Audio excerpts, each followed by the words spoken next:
The AI world is on fire, with startup valuations skyrocketing at an unprecedented pace. But is this a golden age of innovation or a bubble waiting to burst?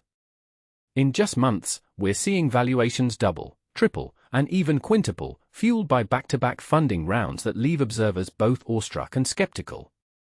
And this is the part most people miss. It's not just about the money, it's about the speed and scale at which it's happening. Consider Anthropic, which raised a staggering $3.5 billion in March at a $61.5 billion valuation. Fast forward 6 months, and it secured another $13 billion, catapulting its valuation to a mind-boggling $183 billion.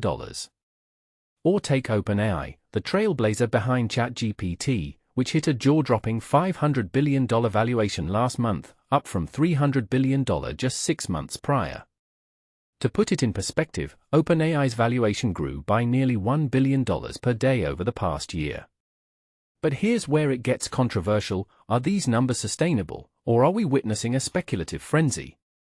It's not just the big players like OpenAI and Anthropic. Smaller startups are also riding the wave.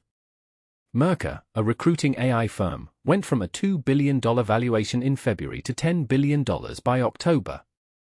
And over a dozen others, including Cursor, Reflection AI, and Abridge, have raised multiple rounds this year, each with escalating valuations. But is this rapid growth a sign of genuine innovation, or are investors simply chasing the next big thing? Some argue this isn't a repeat of the 2021 bubble, when startups raised funds based on hype rather than substance.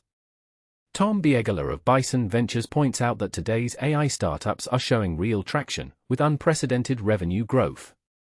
Terence Rohan of Otherwise Fund even calls them a new phenotype of startup.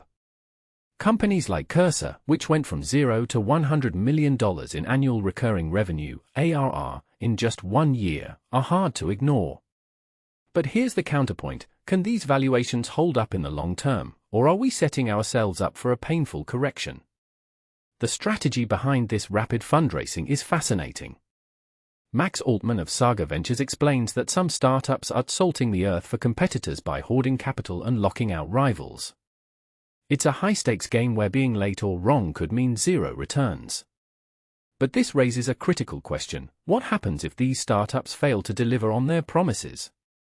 Andreessen Horowitz's Jennifer Lee warns that shifting focus from building to fundraising too early can be disastrous, leaving companies vulnerable to market shifts. And let's not forget the risks. Rapid fundraising dilutes founder stakes, complicates cap tables, and can lead to unsustainable burn rates. If the market turns, these startups could face layoffs or worse. Is this a sustainable model, or are we building skyscrapers on quicksand? As investors pour billions into AI darlings, it's clear this cycle will have winners and losers.